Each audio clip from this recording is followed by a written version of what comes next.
नमस्कार दोस्तों, स्वागत है आपका SSC learning point by Singh sir. आज हम करेंगे 28 फरवरी की शिफ्ट 2 का पेपर। ये हमारे 30 नंबर का सेट है। चलिए फिर स्टार्ट करते हैं बिना टाइम वेस्ट किए हुए। देखते हैं कैसे क्या सवाल पूछे गए थे। 80,000 रुपए की धनराशि पर 2 वर्षों के लिए चक्रवृद्धि ब्याज वार्षिक रूप से संयोजित होता है और साधारण ब्याज के बीच अंतर इतना है, तो वार्षिक ब्याज की दर। भाई देखो, 2 साल की अगर बात कर दे और हमसे डिफरेंस की बात करें, 2 साल के चक्रवृद्धि ब्याज और साधारण ब्याज के डिफरेंस का फार्मूला होता है R/100 की पावर में 2। ठीक है, तो यहाँ पर डिफरेंस 288, इधर दे दिया था 80,000, इधर दे दिया था R² 100 की पावर 2। तो ये कैंसिल आउट करेंगे, कैंसिल आउट मत करो, इधर करो। 8×3 = 24 हो गया, 8×6 = 48, कहीं 6 लिखा है, आंसर लगा दो। क्योंकि देखो R² लिखा है, हमें रूट लेना ही पड़ेगा, तो रूट लेना पड़ेगा। 36 का रूट 6 आना है, या 60 दिया होता या 6,000 दिया होता, यही तो दिया होता, इसके अलावा कुछ नहीं बनता। हम जीरो वगैरह नहीं काटेंगे, डायरेक्ट 288/8 करना था बस। ठीक है, एक वस्तु जिसका क्रय मूल्य 500 है, 17% की हानि पर बेची जाती है। यदि उस वस्तु के मूल्य में 20% की कमी और की जाती तो विक्रय मूल्य क्या होगा? बहुत आसान है। 5 गुणे में 83, 83 गुणे में 8, 8 पन्ना 40 हो गया, 4 तियां 12 हो गया, 4 अट्ठे 32 और 1 33, आंसर आ गया। नहीं समझ में आया तो ऐसे लिख लेना। 17% कम करेंगे तो हो जाएगा 83%, 20% की और कमी करेंगे तो 80%। अब इसकी कैलकुलेशन कर लेना पूरी, आपको एग्जैक्ट मिल जाएगा। और मिल ऐसे भी गया। इतनी त्रिज्या इतनी ऊंचाई वाले शंकु का कुल पृष्ठीय क्षेत्रफल क्या होगा? कुल पृष्ठीय क्षेत्रफल होता है πr L प्लस का R। अब देखो, कभी भी पॉइंट में दिया हो, आपके पास टाइम सफिशियंट हो तो पूरा चेक कर लिया करो, क्योंकि कभी कभी राउंड ऑफ करके पॉइंट के बाद दे देता और कुछ बोलता भी नहीं कि लगभग में आंसर बताना या नहीं। तो अगर टाइम ना हो तब तो आपको लगता है कि क्वेश्चन सफिशियंट नहीं हो पाए, तब रिस्क ले सकते हैं, नहीं तो मेरे हिसाब से आपको इसमें रिस्क नहीं लेनी चाहिए। R का मान 24 हो गया, आपको पता है इस तरीके से बनेगा। और ये ऊंचाई इसकी 10 दे दी, ये 24 दे दी, तो ये स्लाइंट हाइट कितनी हो गई? 26 हो गई। तो यहाँ पर 26 प्लस का हो गया 24, 20 40 और 10 50 हो गया, और 22 गुणे में 24 गुणे में हो गया 50 बटे में 7, 24 पंजे 120 हो गया, यानी कि ये 1200 बना देगा। और 2 0, 12 दूनी 24 हो गया, 12 दूनी 24, 2 26, 7 हो गया, 7 तियां 21 हो गया, 7 चौक 28 तो ज़्यादा हो जाएगा, 21 यानी कि 5 बचा, 7 7 49 हो गया, 37 केवल एक ही ऑप्शन में था, आंसर लगा दो। ठीक है, ज़्यादा मेहनत नहीं करनी। एक कंपनी की आय में पहली तिमाही में 10% की वृद्धि और दूसरी तिमाही में 5% की कमी, इन 2 तिमाहियों में आय में निवल % वृद्धि या कमी बतानी है। सिंपल है भाई, 10 की वृद्धि 5 की कमी, प्लस माइनस माइनस, 10 गुणे में 5 बटे में 100, ये कैंसिल आउट हो गया। 5 माइनस का 0.5 करेंगे तो 5 से 1 गया तो 4 बचा, 4.5% की क्या हो जाएगी? वृद्धि। क्यों? क्योंकि प्लस का आया, माइनस का था तो कमी हो जाती। ए बी को 30% के लाभ पर एक बोतल बेचता है, बी सी को 20% की हानि पर, सी बोतल के लिए इतना चुकाता है, तो ए का हमें मूल्य बताना है। तो भैया देखो, बिल्कुल आसान हो गया। 3744 बटे में लिख देंगे 13 और 20% की हानि मतलब 8 बच गया। तो इधर करेंगे 8 चौक 32 हो गया, तो 7 से 2 गया 5 हो गया, 8 छंग 48 हो गया, 8 2 64, 13 तियां 39 हो गया, 13 6 78, कहीं लिखा है 36, आंसर। अगर ऐसे नहीं करना चाहते तो ऐसे कर लो भाई, इनटू में 80% बराबर में हो गया 37 44। अब ऐसे करने में क्या है, आपको भैया ऑप्शन नहीं चाहता ना हमसे ऐसे करो, नहीं तो अगर चाहता तो वो इस तरीके से ऑप्शन देता ना, तब हम बिल्कुल जीरो को बाकायदा इज्जत देते, लेकिन ऐसे तो दिए नहीं ना, एक ही जगह लिखा हुआ था, सभी ऑप्शन अलग अलग थे।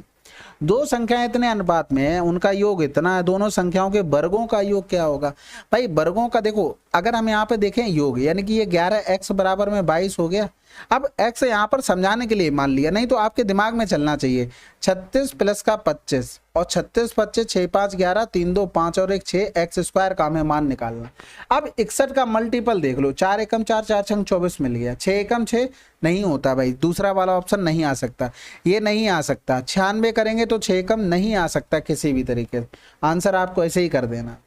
ठीक है, बाकी तो फिर x बराबर करेंगे, 11 दूनी 22 हो गया, 2 दूनी 4 गुणे में 61 कर लेते तो ऐसे आ जाता। टाइम नहीं लगना, आपको सोचना, मतलब बहुत कम सोचना है आपको, और आंसर जल्दी निकालना है, जिससे आपका माइंड थकेगा नहीं। 2-3 सवाल जो टफ आएंगे वो आसानी से कर लेंगे।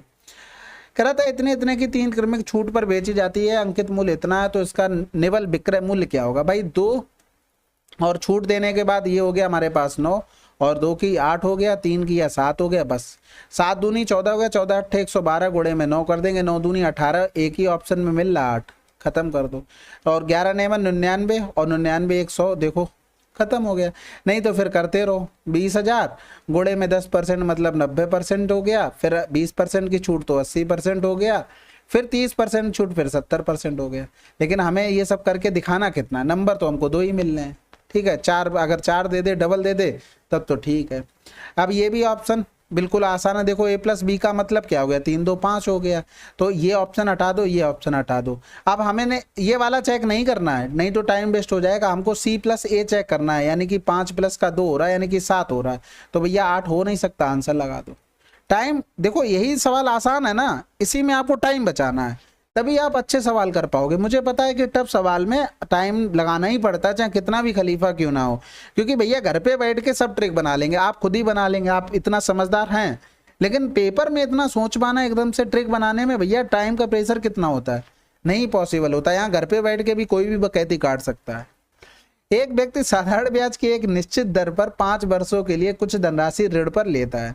यदि मूलधन और कुल ब्याज का अनुपात इतना है तो वार्षिक ब्याज की दर बतानी। देखो, मूलधन यानी कि प्रिंसिपल का मान 5 दिया था, एसआई का मान हमको 1 दिया था, साधारण ब्याज पे बात हो रही थी। भैया 5 पर 5 वर्षों में गुणे में हमें आर निकालनी, बटे में 100 और 1 हो गया, 25 चौको 100, आंसर कर दो 4। अब इसमें आपको बैठ के यही सोचना था कि हम ओरल कर सकते हैं कि नहीं। अगर आप इसमें पेन चला रहे हो तो थोड़ा सा अपने ऊपर धोखा कर रहे हैं, किसी के लिए कुछ नहीं कर रहे हैं। सबसे पहले ब्रैकेट सॉल्व करेंगे तो यहाँ पर 4 आ जाएगा, ठीक है। इससे पहले डिवाइड करेंगे तो 24 दूनी 48, 4 दूनी 8 हो गया। डिवाइड करने से पहले सबसे पहले ऑफ सॉल्व करते हैं तो 8 तियां 24 हो गया। अब 216 में डिवाइड करेंगे 24 से तो ये 9 बार चला जाएगा, और फिर 13 का गुणा 9 में कर देंगे 117, आंसर, ठीक है। अगला सवाल, मोहन, अमन और सोहन मिलकर एक काम को 18 दिनों में पूरा कर सकते हैं। यदि मोहन अमन से 3 गुना तेजी से काम कर सकता है और अमन सोहन से 2 गुना तेजी से काम कर सकता है, तो सोहन अकेले उसी काम को कितने दिनों में पूरा कर सकता है। तो भैया मोहन, अमन और सोहन, सोहन से 2 गुना और वो 3 गुना, 6 2 8 1 9, 9 की इफिशियंसी से 18 दिन काम किया, ये टोटल वर्क आ गया निकल कर। हमसे पूछा गया भैया सोहन अकेले, बस भाग कर दो, 18 ने में 162, बहुत आसान था। दीपक अपनी मेज का मूल्य क्रय मूल्य से 50% अधिक अंकित करता है, वह इस पर कुछ छूट देता है, 10% का लाभ कमाता है, छूट परसेंटेज बताओ। देखो, सीपी हमने मान लिया कि 100 था, अगर 50% अधिक अंकित करता तो 150 हो जाता, और फिर उसके बाद वो ये कह रहा है कि भैया 10% का वो लाभ कमाता है। इसका मतलब मार्क प्राइस पर कुछ छूट दी गई, कितने रुपए की, 40 की, किस पर, 150 पर छूट दी गई, गुणे में 100 कर देंगे, यही तो हमें निकालना था। तो 5 8 40 हो गया, 5 3 15 हो गया, इधर करेंगे 3 दूनी 6, 2 बचा, 3 6 18, यानी कि कहीं 26 लिखा है, आंसर लगा दो। ऑप्शन नहीं चाहता कि एग्जैक्ट करो आप, इसलिए मैंने 2.6 लिख लिया, बात खत्म। आप डायरेक्ट और अच्छे से कर सकते थे, 15 दूनी 30 करके 100 बचा, फिर 15 छक्का 90, वहां से भी बहुत अच्छी बात है। नहीं समझे, जैसे 40 बटे में 15 लिख के, तो 15 दूनी 30 करते, 15 छक्का 90 तो भी आ जाता। तो आपको कम से कम टाइम वेस्ट करना है, बस। इतने सरल सवालों में यही होता है कि टाइम हम बचा नहीं पाते, 3 सवाल टफ आते हैं तो ये लगता है कि पेपर बहुत टफ आ गया, लेकिन आपको पेपर पूरा मॉडरेट करके दिया जाता है। 8 संख्याओं का औसत इतना है, प्रथम 3 संख्याओं का औसत 53 और अगली 2 संख्याओं का इतना है। यदि छठी संख्या 7वीं और 8वीं संख्या से 7 और 10 कम है तो 8वीं संख्या का मान क्या होगा। देखो, छठी संख्या 7th और 8th, कह रहा था छठी संख्या 7वीं और 8वीं संख्या से इतनी कम है, छठी संख्या ये हो गई आगे, यानी कि 7वीं संख्या ये रही होगी और 8वीं संख्या ये रही होगी, यानी कि ये 3 संख्याएं हमें निकालनी है। और दिया गया प्रथम 3 संख्याओं का औसत ये है, अगली 2 संख्याओं का औसत ये है हमारे पास। अब देखना है, इस सवाल को एक लाइन में भी लिख सकते थे, लेकिन एक बार समझ लो, 3 को 53 और यहाँ पर 2 को हो गया 55। अब एक चीज बताओ, हम सब कुछ अगर भूल जाएं, केवल पहला याद रखें, 8 का एवरेज 47 है, तो जो ये 3 नंबर हैं इंडिविजुअल 47 गुणे में 3 तो लाए होंगे ना, तभी तो एवरेज 47 रहा होगा।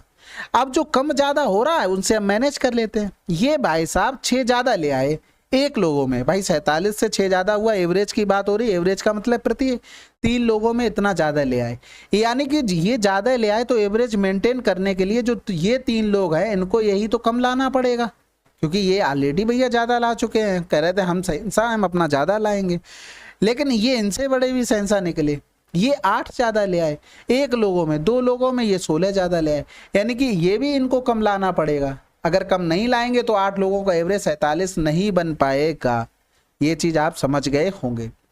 अब देखो यही सम इन तीनों के सम के बराबर हो जाएगा, यानी कि 3x प्लस का 10 7 17। अब बताओ हम एग्जैक्ट लिख सकते थे ना, इसीलिए कह रहे थे कि एक लाइन में हम इसको कर सकते हैं। अब यहाँ पर देखना, अगर हम इसको लिखना चाहें 3 सत्ते 21 हाथ से लगा दो, 3 चौकू 12 और 12 और 2 14 हो गया। अब यहाँ पर देखो अगर हम देखें इसमें एक ज्यादा है 17 से, इसमें एक 17 से कम है, यानी कि अगर हम देखें तो ये दोनों मिलाकर 34 बना दिए, यानी कि ये भी 17 इधर आ जाएगा, 17 तो ये 51 हो गया। इस तरीके से आपको सोच लेना था, तो पहले 3 से ही काट लेते, तो 3 चौकू 12 हो गया। एक सेकंड कलर चेंज कर लें, ये अच्छे टिप नहीं रहा ना, तो 3 चौकू 12 हो गया, 3 सत्ते 21 हो गया, ये 17 थी 51, यानी कि x बराबर कितना आ गया हमारे पास 30 आ गया। अब हमसे पूछा गया 8वीं संख्या, यानी कि 30 प्लस का 10 कर देंगे, यानी कि 40 आंसर। आशा करते हैं आप लोग समझ गए होंगे कि कैसे इसको कर सकते थे। अगला सवाल, बाकी उसमें गुणा भाग वाला वो तो एक फंडा है ही, उससे भी कर सकते हैं, वो तो अपना देसी जुगाड़ है। 442 मीटर लंबी रेलगाड़ी एक बिजली खंभे को इतने सेकंड में पार करती है और विपरीत दिशा में यात्रा कर रही समान लंबाई की दूसरी रेलगाड़ी को 17 सेकंड में पार करती है। दूसरी रेलगाड़ी की चाल कितनी है? सबसे पहली बात तो पहली ट्रेन की अगर हम स्पीड देखें तो 442 अपॉन में 13 हो गया, यानी कि 13 दूनी 26, 13 तिया 39 हो गया, 5 बचा, 13 चौकू 52, ये मीटर प्रति सेकंड है। अब दूसरी कंडीशन में 442 इंटू में 2, भाई क्या कह रहा था समान लंबाई, इसलिए 2 का गुणा, टोटल डिस्टेंस आ गई। अब विपरीत दिशा में चलनी है तो स्पीड इनकी क्या हुई होगी, ये तो देखो टाइम आ गया तो स्पीड इनकी जुड़ गई होंगी, यानी कि 34 प्लस का S2 हुआ होगा। बस हमें यही तो करना था कैलकुलेशन में, ये तो सिर्फ बेसिक वाले सवाल होते हैं, इनमें ज़्यादा कुछ करना नहीं होता है। 17 दूनी 34 हो गया और 17 छक्का 102, 26 दूनी 52 माइनस का 34, तो 12 से 4 गया तो 8 हो गया, 4 से 3 गया 1, आंसर आ गया हमारे पास 18 मीटर प्रति सेकंड। अगला सवाल, टी एक काम को 20 दिनों में पूरा कर सकता है, यू उसे काम को 10 दिनों में, यदि वे दोनों एक साथ मिलकर काम करते हैं तो 4 दिनों में कुल काम का कितना % पूरा होगा? भाई सिंपल है, आप जितनी स्टेप्स इसमें कटिंग कर सकते हो उतनी कर लो आराम से। ये 20 हो गया, 1 हो गया, 2 हो गया, 2 1 3 की एफिशिएंसी से 4 दिन काम किया, 12 काम कर लिया, 12 टोटल 20 का क्या % है? 20 पंजे 100, 4 तिया 12 पंजे 60, आंसर। अगला सवाल, एक विद्यार्थी ने एक परीक्षा में 60% अंक प्राप्त किए और उसे 80% अंक प्राप्त करने वाले दूसरे विद्यार्थी से इतने कम अंक प्राप्त हुए। परीक्षा में अधिकतम अंक कितने हैं? अधिकतम अंक 100 हैं, एक को 60 मिले, दूसरे को 80 मिले, और फिर इससे अंतर कितना रहा? 20 का रहा। इसी 20 का मान हमको 24 पकड़ा दिया, 100 का पूछ लिया, 20 का कै गुना हो रहा था? 5 गुना, तो भैया इनका भी 5 गुना कर लेते ना, 120। अगला सवाल, 30 और 50 के बीच की सभी अभाज्य संख्याओं का योग क्या होगा? सबसे पहले 44 22 322 321, ये नंबर याद रखना। 1 से लेके 100 तक की सभी लाइनों के ये दिखे हैं प्राइम नंबर, किस लाइन में कितने होते हैं? 1 से 10 के बीच, 11 से 20 के बीच में हो गया, 21 से 30 के बीच में हो गया, और फिर 31 से हो गया, यानी कि इस लाइन से हमें शुरू करना है 31 और इस लाइन पे खत्म कर देना, 2 ही लाइन पे। अब इसे याद होने से हमें ये एक फायदा रहता है, जैसे मान लो हमने 30 वाली लाइन से लिखना शुरू किया, ऐसा कंफ्यूजन कभी कभी हो जाता है एग्जाम प्रेशर में कि ऐसा तो नहीं हमने 2 लिख लिए कोई छूट रहा हो, तो ये सब चीजें आपसे दूर हो जाएंगी। ठीक है, तो इसमें केवल देखो 2 नंबर आ रहे थे, एक तो 31 आ जाएगा और एक आ जाएगा हमारे पास 39, तो होगा नहीं 37 आ जाएगा। इसमें अगर देखेंगे तो 41 हो गया, 4 3 7 43 हो गया, 7 4 11 47 हो गया, इनको जोड़ना था। 7 1 8 1 9 9 3 12 12 7 19, हासिल लगा 1 हो गया, 4 3 12 और 1 13 13 और 3 16 3 19, आंसर। अगला सवाल, इसको फ्रैक्शन में कम करना था चैन, देखो ये लिखा हुआ था, केवल 1 पर बार लिखा था, जिस पर भैया देखो ये पूरा नंबर लिख लो, पूरा नंबर लिख लेते हैं, जिस पर बार नहीं लिखा है उसको माइनस कर देते हैं, ये पॉइंट के बाद की कंडीशन है। ठीक है, ये ध्यान रखना। और फिर बटे में जितने पे बार है उतने 9 लिख दो, जिस पर बार नहीं है उतने 0। भाई देखो 1 पर था 1 9 आ गया, 2 पर नहीं था हमने 0 लिख दिए। कैंसिल घटाएंगे तो 5 बच गया, 11 से 5 गया 6, 4 हो गया, बटे में 900 हो गया। अब यहाँ पर 15 छक्का 90 हो तो रहा है, तो 15 तिया 45, 15 कम 15, आंसर आ गया। अगला सवाल करते हैं। निम्नलिखित में से वह सबसे छोटी संख्या कौन सी है जो इसका गुणा जो सबसे छोटा, सबसे पहले 40 15 से नहीं कट रहा है, फिर 60 आता है 15 से तो कट जाएगा लेकिन 8 से नहीं कट रहा, फिर 120 5 से भी कटेगा 8 से भी कटेगा, 15 8 120 तो होता ही होता है। खत्म हो गया सवाल। एक कक्षा के 17 विद्यार्थियों को औसत आयु 20 वर्ष है। यदि 38 वर्ष की आयु वाला एक नया विद्यार्थी कक्षा में शामिल होता है तो इन 18 विद्यार्थियों की औसत आयु कितनी होगी? भैया एक चीज बताओ, अगर वो सब ना होता ना आता तो 20 तो रहता ही रहता, जो नया आता अगर 20 लेके आ जाता तो एवरेज 20 ही रहता, लेकिन वो तो 38 ले आया, कितना एवरेज से ज्यादा ले आया 18, यानी कि टोटल 18 बढ़ रहा है, लेकिन एक लोगों में कितना बढ़ेगा भाई? टोटल लोग तो 18 हो गए ना, एक लोग एक्स्ट्रा आ गए, यानी कि 21 बढ़ेगा।